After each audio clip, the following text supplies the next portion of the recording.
very much. It's great to be here. I always enjoy speaking to young people across the country in campuses or conventions. In particular, I enjoy speaking to young women. So this is going to be great. I know I'm the last. I'm going to ask somebody. I left a water in the back. If somebody could bring it up, I might need that.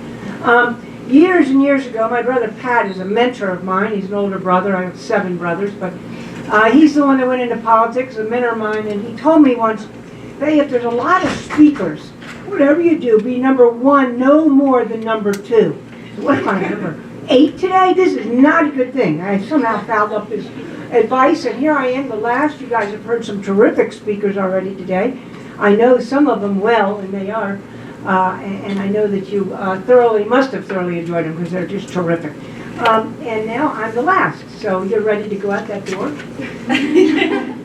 So I have to be particularly good today to make certain you can remember something I said here. I've been asked to speak about leadership, and this is a favorite topic of mine. And it's one no matter what I speak about, I always close on. But today I have a chance to speak about it for most of this, for the entire time I have here. And so the first thing I want to stress, to understand why I would raise this issue, is because you have an obligation. As Americans, you have a very, very important, serious obligation to be leaders. You do not escape this. As an American, we have incredible blessings, incredible rights and privileges, and they need to be carried forward. And the only way we can do that is to have people who understand, appreciate, love this country, and are willing to fight for it. And that's a leader. And I don't mean elected office. I want to stress, you have a lot of people in this town, or congressmen and senators across the country, assemblymen, state senators, who are not leaders. In fact, most are not. They are followers. They follow the party leader or whomever else is giving president. If the president is in their party, they take phone calls from the president. Must have your vote on this bill. Yes, sir. What do you mean, yes, sir? Have you read the bill? Maybe you want to say, oh, excuse me, sir, I have to vote my conscience here. I'll take a look at that. Maybe we'll be on the same side once again. Maybe we won't. The leaders will do what is right. It doesn't matter. They're here in an elected office for one reason and one reason alone, to make certain they vote their conscience, to vote what they believe is best for America, not to stay in office, which unfortunately has risen to the top of reasons people are here. They work to stay in office. And that is when our nation has serious trouble. We have many issues today that we face, terrifically serious issues, because neither party would lead. Neither party would lead on immigration. It's not by accident we are facing this incredible crisis, and have faced it for many years. It didn't just happen. It's been going on for years because neither party would step up to the plate and say, I may risk my office, but I'm going to lead on this and see if we can't move the country in a way where we can solve this problem, even if it means my taking a hit on election day. They don't do it. They let it go. Too controversial. Can't touch that one. Too controversial. Issue after issue. Too controversial. Well, what are you here for? You know, this is supposed to be work. You're not supposed to be just slipping and sliding, avoiding every issue, every major confrontation. You are to be out front. And this goes across the country. Every one of you has to determine who you are. What do you truly believe? What are you passionate about? What are you willing to put yourself on the line for? And what aspect of the issues this great country faces are you willing to start speaking up about? That's leadership. Leadership is to motivate, to influence. It's to uplift. It's to move people in a certain direction, to make them think. That's what leaders do. They don't just say or don't say what others want to hear or don't want to hear. They are willing to be who they are meant to be. True leaders speaking up, proud of those things that are in their heart. So proud and recognizing that this is who they are. And no one should be able to intimidate you or make you hesitant to speak about those things that you feel so strongly about. That's leadership. And it means being a leader in your community, in your families, It means that those with whom you work are really understand. They get to know you, they get to like you, and all of a sudden they realize, dang, she's pro-life. That's amazing. You know, they can't believe you're pro-life. Well, all of a sudden maybe they have to soften their position because you don't seem like such a bad person after all. You don't hate women. My gosh. You know, you could be pro-life and be decent. You know, this is an important concept. The key is leadership. All right? That's how we move a country. That's how you motivate individuals and build that movement to be bigger and bigger. We do it individually. And maybe one day you'll have a role where you influence more than just those you touch each day. You might be able to start influencing others because of your positions. All right, how do we do this? If this is so important, and I believe it is one of the greatest crises America faces today, that we do not have true leaders. And if we don't have them, people who will really fight for these beliefs, we will lose this country. I'm reading a book now on Benjamin Franklin. It's a phenomenal book. The guy was incredible. He was a genius. He was recognized internationally for his scientific mind and intellectual mind. Intellectuals around the world wanted to hang out with him. This guy had enormous talent and recognition and respect. And he put it all on the line, fighting for this country, making certain that we have these rights of which I just addressed. The freedom to speak, the freedom to think, to be who we are meant to be. He fought for those, put it on the line. So did our other founding fathers. And what they gave us is a great country with incredible freedoms, which if we want them to remain, to be able to pass on to our children, you all have to take a step up to the back. You know, Normandy's 75th anniversary, some moving stories, just incredible stories. I had dinner with somebody last night who was 82nd Airborne, I believe it was. And anyhow, he's out there and he's trying to find people who are at Normandy so they could take them over and celebrate at the 75th. Not many people still alive. And he found one fella he got to know, and this man, elderly of course now, was 16 years old, lied about his age so he could go overseas and fight for a country he loved. Now that's just amazing to know at that young age, I'm not being left behind. I'm going to be part of this fighting team for this country, and he ended up in Normandy. This is what we're talking about. Generations and generations of men and women before us have done this, have been out there, have fought really difficult battles, have put their own lives and fortune and happiness on the line to make certain this country remains strong. Now your turn. Now it's your turn. You don't get a pass. George Washington made it very clear. He said the sacred fire of liberty, the sacred fire of liberty is entrusted in the hands of the American people. He did not say the rich and famous. He did not say the elected. He didn't say the landowners. He said the American people. That's you. He didn't say when they're 28 and already have condos and have cars and everything's good and got good jobs, then they have to stop. No. It is you. It is your turn. The question is, do you want to be a leader? Do you wish to be one of those who stands any opportunity you have for those things that you think are so important? I think the fact that you're here today suggests yes. So let's take it to the next step. How did I learn about leadership? How did I really get a sense of what is required of me? By working for one Ronald Reagan. I worked for him for almost 10 years. And I watched, and I was in my 20s when I first met him and started to work for him.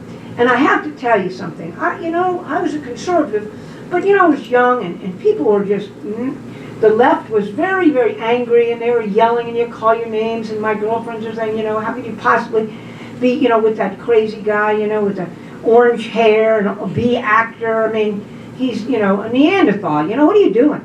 But I realized I might have started at times to be hesitant. I really believe in this issue, I believe in that issue, but maybe if I was beat up a little bit, maybe I would have backed down. I was a little hesitant. And I saw this man who was ridiculed constantly, was called dumb and not the least bit a deep thinker, go out front time and time again in the midst of all of these awful things being said of him. And he was proud. He was always a proud leader of the conservative movement. It didn't matter what the press or the liberals or even the minor Republicans or anyone said about him. He knew what he believed. He loved this country and he loved its people. And he knew, understood what made it great. And as a result of that, in his willingness to stand tall and battle any way he could and be there for those of us who believed as he did, when he became President of the United States, it wasn't policy that united this very, very downtrodden nation, a nation that had lost its hope, who saw the future as not better, but maybe worse than even the situation they were in. How does one man get into office and lift a nation, a whole nation, left, right, center? How did they do that? Because he was a true leader of the nation. And so he spoke to the American people, and he said to them, I know the kind of work you can do. I know your greatness. You are Americans. I have seen what Americans can do when they work together. I am your president, and I can make certain that the policies that I push will be beneficial to your businesses and your families, but I can't hire people. I can't start to let people know things are great in America. You have to do that. And Americans said, that's good. You're right, and I can. And they came together and began to start businesses and expand other existing businesses and investing. And within months of his becoming President of the United States, things started to turn around. Americans started to be smiling again and thinking, my gosh, it's there. It's just for my taking. It's here. This nation is back again. Opportunity will present itself, but I need to step forward and grab it. That's my job. And this nation became an exciting place to live again. That he did it because of his ability to lead, to uplift, to encourage, to inspire a people. And how is it that he was able to do that? Because he didn't speak about numbers and percentages. He wasn't a policy wonk, which is the only people that our press appreciates and our national elites. They have to be smart. You have to be really smart. He didn't care if he wasn't considered smart. He was trying to touch people. He was willing to give of himself. He spoke from his heart, not from his mind. And he would tell stories that were ridiculed by the press as silly, but the press wasn't looking in the eyes of the people to whom he was speaking. They were moved, they were encouraged, they were inspired. They cried with him, they laughed with him, and they went home and told family and friends and workers, you've got to listen to this guy. He is phenomenal. He's the real thing. He can bring us together. He can make us great again. And he did, because the American people responded to his call to action. That's a leader. So, I watched him year after year, steady, always confident in the direction he wanted to take this country. He always said the same thing. He didn't back off when people were on time. There was no hesitancy in this man when he was speaking from his heart about this great country. So, that's a long ways for you to go. It's hard to think, well, I'm not Ronald Reagan. Nope. Actually, none of us are. All right? There's not a lot of Ronald Reagans out there. But you can be a leader. Every one of you. You can be the leader, and I'm here to tell you how. The first thing is you have to want to be, because it's hard work. It is hard work. You're going to end up in position and situations which you wish you would never put yourself in, and you're going to really seriously consider hightailing it out of this direction, out of this path. And you can't. You have to keep going back. Here's what you have to do. First, you have to know what you believe. Not what I believe, not what your parents, teachers, friends, no. What do you believe? Pick an issue. Pick an issue. You don't have to pick 10. Pick an issue or 2 and start looking into them a little deeper than you know now. And start to realize the importance of it. I'm going to give you an example. It doesn't have to be life. Anyone here that's pro-choice? It's absolutely fine. I'm basically saying, how do you determine an issue which you can build up the confidence within you to know that you firmly believe this is the best direction for this nation, for your friends, whatever. And once you get there, you will have passion. Passion is key. Passion comes from the heart. So, you pick an issue. I always pick pro-life because I'm so passionate about it and never, ever want to miss an opportunity to speak about it. So, let's pick life. You say you're pro-life. It's one thing to talk to me. I'm pro-life. We can pat each other on the back. That is not leadership. Leadership is when you say to me, I'm pro-life, and I say, who's the last pro-choice person you talked to about this? You have to start talking to the other side, because then they're going to give you their best lines. You go and talk to a college roommate or a friend, and they're going to say to them anything. So, I overheard you. You're pro-choice, right? How can you possibly be pro-choice when every time a child's life is taken, every time? And they're going to hit you with, oh, you're going to tell me you're for forcing a 14-year-old raped by her dad to have the baby? That's your position? And you are going to be stunned because you're going to think, well, I don't know if that's my position.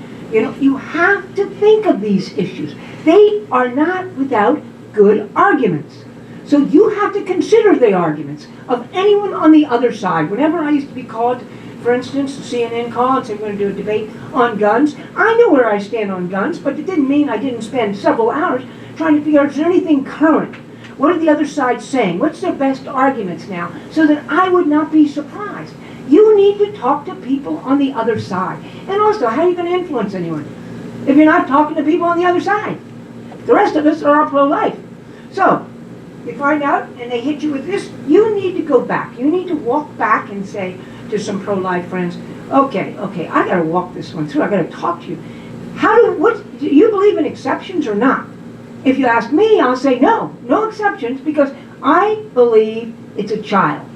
And it means it's a child every single episode. Every single one of them is a child. I can't pick and choose which children live and which children die. That's my position.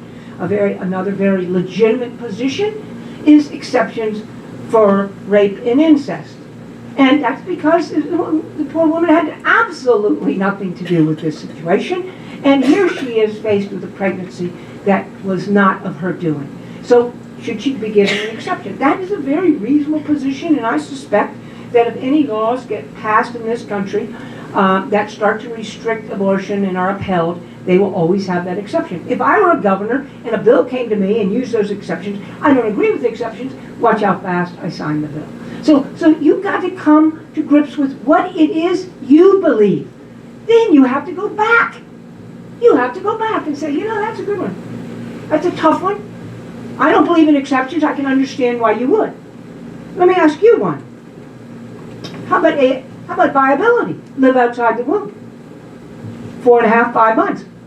You believe a baby should be aborted that can live outside the womb, not dependent on the mother for its life? You know, you've got to start the dialogue here. Go back, go forth, to see what is it you believe. All right? Now, the other day I was speaking to some executive MBAs for a university that was in town. I was debating a Democrat. And this one young lady stood up, and she said, you know, I think most of the people in this room, they're business majors, want moderation. We hear extreme left, extreme right on issue after issue. We want moderation. She says, for instance, I am very much conservative on economic issues, but I'm a social liberal. And there's so much contention now with the social issues. Shouldn't the Republican Party just put them aside? And I said to her, you know, she indicated also she was gay and was married to a woman that she loved. And I said, all right, how about if I tell you to put aside your passion for gay marriage? Let's put that off the table. I said, that would show utmost disrespect for you. You believe this. You're passionate about it. You want something you want to fight for. I have no respect for you if I should suggest to you to push it off the table. And you can't do the same to me. You can't say to me, hey, take your pro-life position and dump it. It'll make us all happier. Well, wait a minute. This is what I believe. I think this is very important. I'm going to fight for it. But why shouldn't you respect the fact that I have a different position? We can respect each other. If you want to bring this country together, if you all want to start to really develop strong relationships where you can influence people, you have to respect the fact that they differ, and they have to respect the fact that you don't agree with them all the time. As I explained to her, I've done many a battle with some other conservative economic people, in fact some liberals, to beat NAFTA or to beat some other programs out there because I don't agree with Republicans on a lot of issues, and you coalesce with those with whom you do battle. And I said, I'd love to do battle with you on tax cuts. Why can't we do that? Come together, be friends, laugh, talk. I know where you stand, you know where I stand on some issues that we don't agree on. Who cares? But I do expect respect. And I don't think it's respectful to ask me to toss things that I feel passionate about off the table any more than I should ask you. She came up to me afterwards, gave me a hug, and said that I've influenced her more than any person ever, and she so appreciates it. She said a lot of other things I could repeat here, but I think that's enough. She was so pleased to hear a specific answer and not some mumbly, just listen, this is who I am. You know me, you like me, this is who I am. You can't ask me to be quiet about those things I think are important. I am an American. I have all the rights and privileges to not only think things, important things about issues, I have a right to speak about them and let others know what means so much to me, what's in my heart. That's leadership. You've got to get yourself from just believing you're pro-life to where you are just proud, as you can be, as Ronald Reagan was on issue after issue, proud to stand up and be a conservative. You pro-lifers need to be proud to stand up and be pro-life. You cannot save babies if you can't talk about it. You can be a leader if you open the mouth, but you have to speak from your heart about those things that are important. That is where we've lost our way. Too many issues, we are told, are too controversial. By parties, by leaders, by teachers, we can't touch them. Don't allow anyone to define what you can think and what you can say and how you can say it. So, you have the issue, you've talked to some people, you've been beaten up a little bit, telling a couple people you're pro-life. Your roommate doesn't talk to you anymore. It's all okay. So what? So what? All right? People died fighting for these things. You can't take a little ridicule? Then you'll never be a daggone leader. So now you start thinking, okay, this is my issue. And again, it could be pro-choice. It could be pro-guns. Whatever it is, you're just starting with this issue. You've now learned about abortion. You've learned about the sufferings of people who've had abortions. You've gotten a little more information. You feel more passionate. Soon you're going to recognize, if you study this issue, that it is never a good idea to abort your child. Never. There are too many consequences out there. All right? So once you come to that conclusion, then you know you want to fight for that unborn. And again, maybe you have a girlfriend in New York. The number one issue is abortion. Choice. She's a friend. She and I, well, that's what she's passionate about. All right? You find out the issue, you find out what's important, and as I say for the issue is life, I say you go into a classroom after classroom or work in the workforce, wherever you are, and you say, how am I going to make certain everyone knows this issue is so important? You wait for that moment. Kavanaugh is appointed. You know the issue's coming up. Pro-life march. It's headed. Anything Trump says every other day, he's enormously pro-life. You wait for the moment. And then, group now is 30, maybe it's a math class, and you sit there and you say, somebody comes in and says something about Planned Parenthood, or they're closing the Planned Parenthood abortion centers, whatever, Georgia, the bill there, and you say, okay. You say, I just want you to know that I don't understand how you can be so passionate about a policy that takes the life of children every single day by the thousands. That's probably too many words. Cut, because you're not going to have a lot of time. You come up with a little succinct statement so everybody in that room knows that not only are you pro-life, you are proud to be pro-life, and you fervently believe in that child. This is the issue. You have to get passion behind the issue. Then you aren't afraid of taking the hit because it's so important to you. It's not about you. It's about you moving this issue along, being part of the movement, of building it, of establishing yourself, influencing others. You don't know who's in that room that may not have thought about it ever and thinks, I have never heard anybody say this in my life. That's a pretty cool girl or guy, whatever it be, but whoa, that was passionate. You put a thought in their head 2 years from now, 3 years from now, you don't know, you can save a life because you are willing to speak up. That's leadership. It's speaking when everybody turns and looks at you like you are just as anti-woman and outrageous neothon conservative imaginable. And how did you get into our group? They may indeed ban you from ever being present. It doesn't matter. What matters is that you are being the person you're meant to be. You're strengthened by that. Whenever I felt out there that I was like ready to give it up, like this is one step too far, I'm having my head beat in, I think then I'm not ready. I need to come back again and again and again, because then I will not be intimidated. We are Americans. Issue after issue, we are being told what we can say, how we can say it, and what we can't touch. We are not leaders when we accept someone else instructing us on how to speak and what to say. It is time you found out what you believe, what is important. And just as that brave young lady stood up in front of me and said, whoa, why don't you throw pro-life over? You know, I'm gay and we're tired of all this. She wants to speak up and she knows and understood, so do I. But we should be friends. This is how I could influence her, by being certain about what I believe. You need to be the people, the young women you're meant to be. You need to be strong. You need to be courageous. You need to have such firm understanding of who you are and what is important to you, more important than yourselves, something bigger, some cause. And then you have to join it and you have to fight for it. And you go from there. That's being an American. That is being a leader that the nation so needs across the board.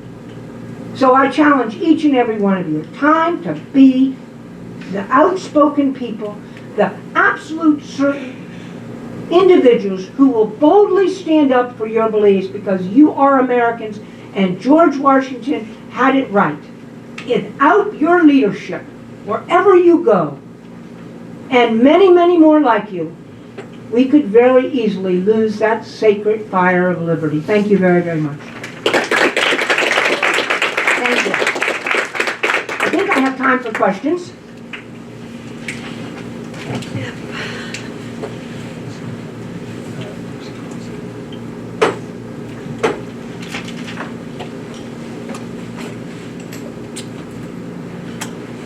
Hi, my name's Angela. Thank you for coming. Please call me Bay. My father's the only person ever called me Angela. Oh no, I was saying my name's Angela. Oh, you're Angela. I'm Angela. Oh my gosh, I am too. That's amazing. Okay. Sorry. Nice to meet you. Nice to meet you. So one of my favorite quotes has always been by Ronald Reagan, and it starts, "Freedom is never more than one generation away from extinction." I'd just like to get your take on your advice for us in a generation. Conferences like these are really affirming for conservatives, but going back, we know that ideologies like socialism are being viewed really favorably by our generation. So what's your advice engaging with people? I really feel strongly there's too much name calling in this country, and because somebody's a socialist and they're anti-American, they obviously don't have any respect for our founding fathers, and in truth, many of them don't. But I think we have to, as individuals, you have to firm up, why do you believe socialism is not good, all right? So you have to have some kind of a way to respond to them. and not be afraid of it, and see where they're coming from. I mean, I heard this morning that some of the Democrats, and certainly many in the Democratic Party, they think the founding fathers made a huge mistake. I mean, the mistake started with the founding fathers and has gone forward ever since. Well, that's kind of hard to figure out how we're going to deal with them. But I think what you have to do is first really gain a full appreciation of those founding fathers and the principles. Have a full sense of how that has worked for all these years and has made us great and kept us great, those principles. All right? So have some language on that. Have some passion about that. Have just a few examples. Not that you have to be able to write a book on it, but just so you can, when speaking to them, be able to refer to an anecdote or a quote or a comment on one of the founding fathers and say, how can you dismiss this? How about this 16-year-old? He could volunteer, and lie to go and fight for his country. Is there something was wrong with this? I mean, where was that love from? I mean, enormous power. Look at Ronald Reagan. All he did for this country, he was, a full capitalist. He fought for American workers, American people, and look what happened. We became great economic power again. So those kind of things. So, but you can, but don't be threatened because they're just going to call you names. And when you're called names, I often find, don't react. Don't react like, how can you call me names? Of course not. I've been called racist so much now I answer to it. And I think that's the best way. You know what? What? Okay, well, listen, what did you want? What's the question here? And I want to say to them, okay, you think that's where I'm coming from, but I'd be glad to give you 3 good arguments for my position which will indicate absolutely no hatred in my heart for anybody. What are your 3 good points? Let's have a dialogue. Let's talk. I respect that you believe socialism is good. That's fine. You can disagree with me. This is what makes this nation great. Why do you think socialism, when it has never succeeded anywhere, ever, would be a good policy to assume now in this great country, which is thriving? You want me to do a little video on Venezuela and see how it works there?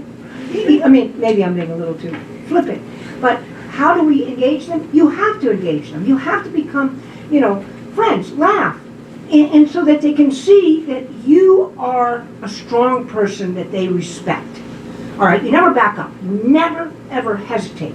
You say, no, I think you're absolutely wrong. But you can say that to people, just like I told that girl. You are absolutely wrong. Why should I give up my views? But engage them, because then you can influence. You cannot influence when the left's over there and the right's over there and we're firing names at each other. It can't work. And so you go through college campuses completely separated. People don't want to talk to you. No, engage them. And say, hey, you lost a round. See that judge we got? One more for us. And they're going to be so mad, and then you just kind of laugh and say, come on, we're going to lose a few too. You know what I mean? It's not easy at your age because it's so easy. You want to be friends. You don't want people calling you names. This is natural.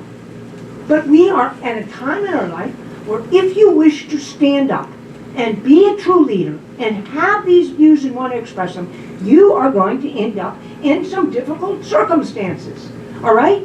And you have to be willing to do it. And the only way I know for you to make certain you are ready is to take the hit, be called the names, and go back for some more. And then call you racist again or anything else and keep going and going. Pretty soon, you'll be like me.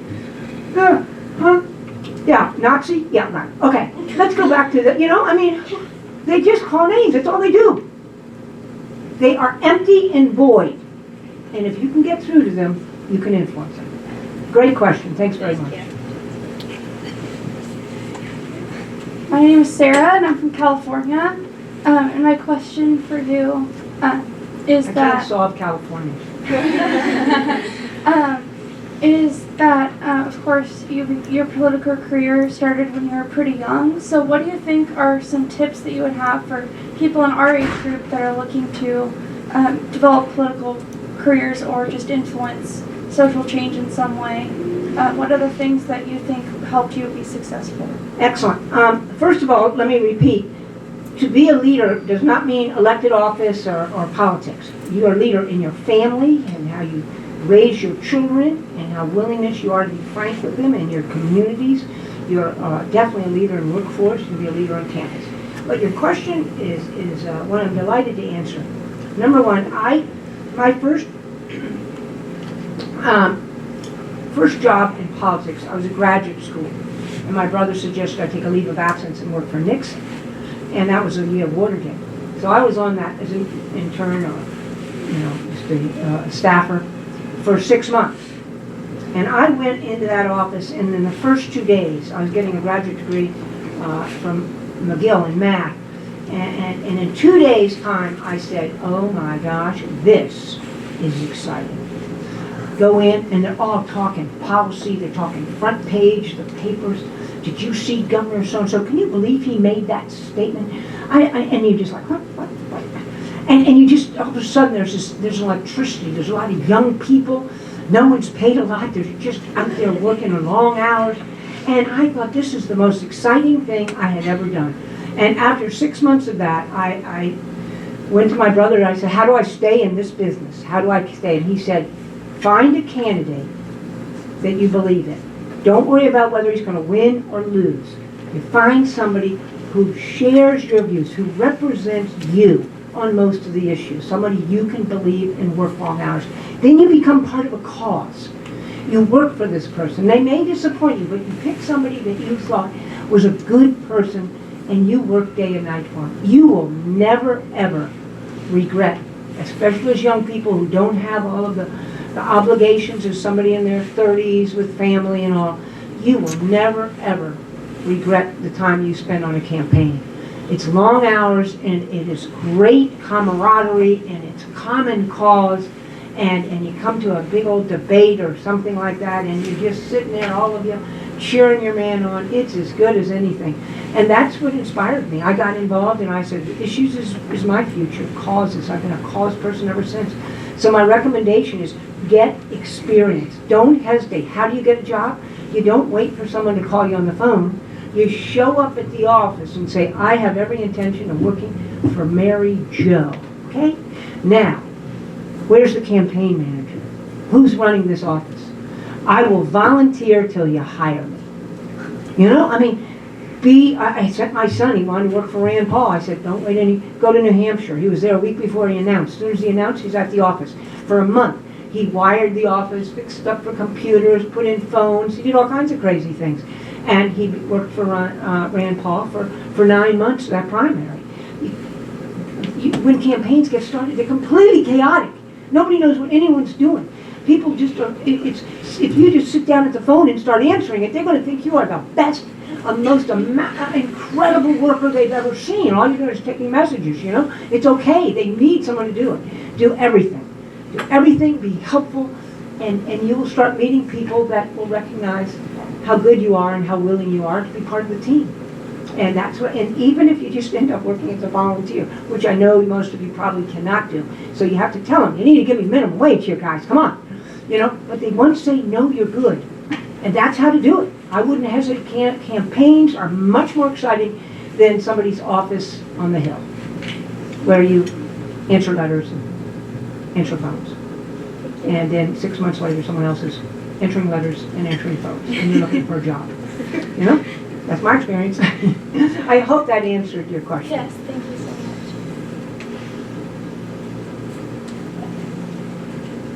Hi, my name is Renee. I go to Biola University, and I just really appreciate your talk and your conviction. I am going to be a leader in my student government next year, Excellent. I really want to model that kind of conviction because social issues come up a lot in our decision making. And I guess one question I have for you is I have heard in the past people say they appreciate me bringing up my position on things, but I also am always thinking in my head wanting to walk that line of being wise about the moment and what battles to fight, when and where, whether things should be said in a group setting or a one-on-one setting. So I wondered if you had any insights on that. You're going to have to use your own instincts sometimes. You don't want to just drop it on people who are having you're all talking about the football game last night, and there's this person over here who wants to talk about abortion. What in the world is this girl doing? You got to figure it out. And that's why I say, if the issue comes up in your classroom, it doesn't matter if it's math class, if an issue of guns, whatever it is you're passionate about is raised, then you got a 15, 20-second hit that is as tough as you can be, you know? So it says you're absolute, you're bold. Because people will respect that. They'll be like, whoa, where did that come from? You know? And it sits with people. And they, you know, they might come out afterwards and ask for clarification, they might not. But you put the thought, every child, it's every time it's a child. They are children, you know? You put that in their heads. The woman's the second victim, every time. And sometimes that's all you can do. But you sit there and you'll feel it. You'll feel that it's the right time. And they might turn on you, and then you know that it wasn't all failed. Their backs are up. They've got somebody in opposition. This is unacceptable. Well, no, you keep coming back. You know what I mean? So that they know there is an alternative. I'll tell you a quick story. I was up in Bryn Mawr many years ago now, probably about 10 years ago. And Bryn Mawr is very, very liberal. At the time, whenever it was I was there, it was still all women. And it's very liberal. I went to school nearby, so I knew. And I came in, and there was a big room, must have been 250 girls there, young women there. And they just beat the heck out of me. I would make this, and I talked about the failures of feminism. There might have been 2 women in that room that agreed with me, and that was it, you know. And they just rolling their eyes, and giggling, and laughing. And I just sat up there and kept hitting it, and hitting it, and hitting it, you know, and how terrible feminism results of it have been for American women. And I got a note, an email a couple of years back that said we were in that group, and we went back to our rooms, out my roommate and best friend, and we laughed about these crazy things you said, and we made fun of you all night. Now I want to tell you something. We met recently, and we realized you were right. Now, how would they know I was right if I hadn't been willing to go on campus and stand up for our beliefs and just let them know there is another side, guys. You might just think I'm far, you know, on an alternate planet, but it's this planet, and this is real. And they became mothers, and they had kids, and they started thinking, you know, she was right. And that's because I dropped the seed. You need to drop seeds. That's what leaders do. You're not going to make the case and convert people every day. You're going to keep dropping seeds about how positive it is to be pro-life, how children are wonderful, how you know, even those who are not wanted become the center of people's lives, you know? You come up with anecdotes. If it's guns, you talk about them when something happens. And you're free to speak. Yes, I do believe we should be able to protect ourselves. You make the case constantly in spite of the opposition. And even when you feel bad, you know that when you feel bad, you say, okay, I obviously wasn't ready. That hurt me, you know, to have them say that about me. It hurt me. Okay, let's go back a couple more times. Get a couple more hits, pretty soon it doesn't hurt anymore. And then you can relax and smile and say, oh, come on. You know, or whatever your humor is, to kind of diffuse it. And then all of a sudden they're laughing with you. And they call across campus, you got a gun on you? You know, I mean, you make it light, but they respect you, they get to know you, they think, hey, you know, there's a couple people pro-gun, you know, she's a little crazy, but, you know, I mean, this is how we are supposed to be. Down in Brazil, years I debated down in Brazil. She's on TV now, she used to be Democratic chairman, and very close to Hillary, you might add, and we debated right next to each other, two, three times a week. And people used to say as I traveled across the country, how can you stand just being next to her? You know, she's just left and just terrible. I said, wait a minute, she's my friend. Just relax here, you know? She's a great lady. She's a great person. We just disagree on everything. She's wrong, I'm right. How do you work this? You know? Thanks for that question. You think I have time for another one? Good, because I'm making these answers way too long. My name is Mary Pat Peterson, and I'm also from California, and my question's a little bit more personal. Alrighty. I was wondering where you find your strength and conviction after all these years of facing just outstanding opposition. Where is it you find that? That's why the first thing I said to you is find out what you believe, because you can't otherwise. You can't take it otherwise. You have to firmly believe this is the best direction for the country. This is the best direction for women. This is the best direction for, you know, the unborn. I mean, whatever issue it is, you have to become convinced. You become convinced and build the passion when you debate, when you challenge other people, because they're going to make statements and you're going to think, that is a really good point. You know, I have to think about this. I never heard that argument. You're going to maybe change your position. You have to learn who you are. What are the issues important to you? Once you gain that, then you end up with the strength, the courage of your convictions. Not just convictions, but the courage. And I can tell you, I have debated issue after issue, and I've switched on some. I'm not a free trader. I saw firsthand what free trade did American workers, American families, and I could not support it. I am a fair trader.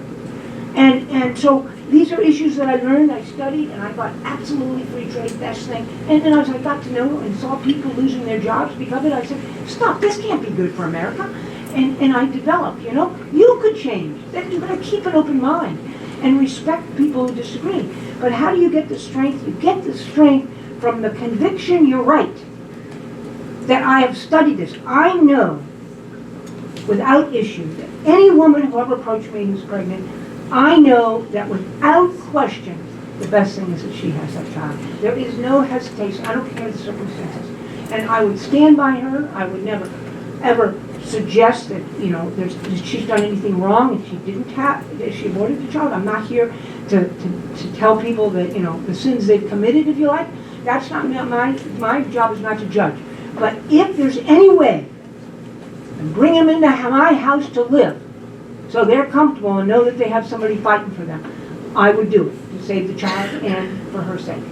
And that's because I'm so certain. I've met women who've had abortions. I've seen the tragedy. I've seen the heartbreak. I've seen the scars they've lived with. I just wouldn't want any other person to ever live with that. You see what I mean?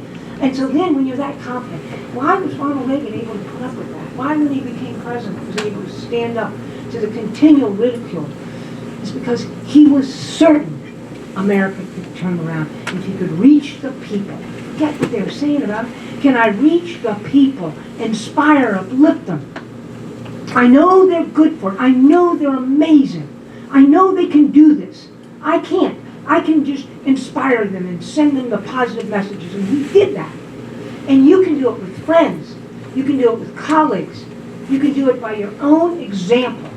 But if you don't stand up, if once you get hit, you start hesitating, you're not a leader, you're just one of them. And so that's where I get it. My strength comes from my conviction that I'm certain these issues which I reviewed are that the direction I believe that they should be, in which they should be resolved, and I am certain about it. And I'm willing to stand up if somebody disagrees, and I'm willing to work something out in the middle if it's not on life, because I cannot compromise on life. Thank you all very, very much, and good luck to all of you.